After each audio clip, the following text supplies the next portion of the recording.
Soomaaliya waa laga adkaaday kulankii ugu horeeyay ee isreebreebka koobka adduunka 2026. Algeria oo joogta gurigeeda ayaa uga adkaatay 3-1. waa natiijo guuldarro oo xulka Soomaaliya soo gaartay, laakiin waa mid aad uga duwan filashada dad badan. Laba qodob aynu isdul taagno. daqiiqadii labaad ee kulanka bilowga uu ahayd Banu oo difaacyada gudaha ee xulka kamida ayaa iska dhaliyay gool. waxay ahayd kubad uu ku qasbanaa sababtoo ah waxa Banooniga la soo dul socodsiiyay diilinta. Riyad Mahrez ayaa ka soo shaqeeyay korintan diilinta soo raacin Farid Shaibi. kolka bilowgaba uu dabaaldegay uu kugu bilowdo Martina aad tahay way adag tahay soo laabashadaada. waxaana taas u raacay xulka culeysyada gudaha garoonka ka haystay ee taageerayaal iyo ciyaaryahano heer caalami lahaa sida Mahrez iyo kuwa la midka ahaa ee Soomaaliya xul ahaan ay uga hortagayso markii ugu horeysay. ku darso Algeria kala sareynta FIFA waxa ay ka sareysaa Soomaaliya 163 darajo.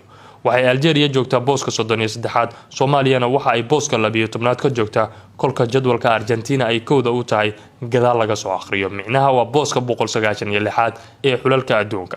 taasi waa aqliyada ama mentality-ga sababtoo u ahaa guuldarrada. dhanka farsamada ama technicalka, Soomaaliya waxay ciyaaraysay difaactan ama qaabka loo yaqaan low block 4-4-2. waa qaab ku haboon in looga hortago xul awood badan sida Algeria. micnaha qaabkan cidda ku ciyaaraysa falsafadeedu waxa ay tahay dhibaato ayaan iska ilaalinaya in ka badan inta aan dhibaateyn karo cidda iga soo horjeeda.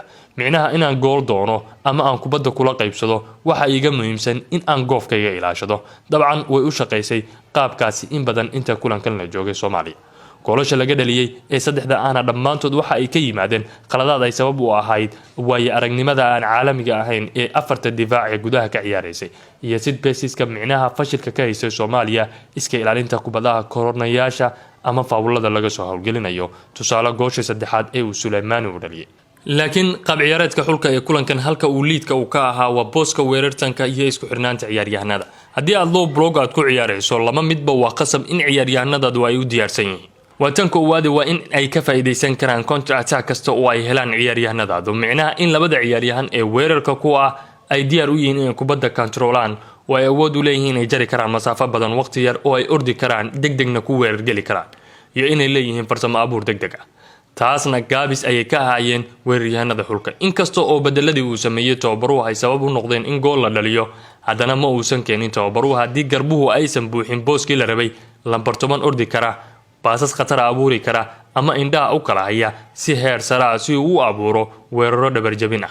tan labaad ee muhiimka ee tan koowaad dhasha ee counter attack ciyaarkuna waa in difaacyadadu ay awood u leeyihiin crosseska. taana waxa muuqatay inaysan ku fiicneen difaacyada xulka u ciyaaraya kulankan. sidoo kale boosaska dhexda ah ee dahaarka labaad ee low blocku way difaactan fiicnaayeen, laakiin farsamo ahaan sidii ku habooneed qaab ciyaareedka ma ahayn. kulamada kale ee la ciyaaray waxa kamid ah kulankii Masar iyo Djibouti. Mohamed Salah ayaa ka dhaliyay Djibouti 4 kamid ah 6 Masar ka dhalisay. dabaaldegii dayax gacmeedka waxa u xigtay reer Djibouti kubadaha shabagooda uu dhigdhigay Salah. sirta socodkaagu meel kasto aad u socoto waa Doftin Travel Agents. kala xiriir lambarka hoos yaala.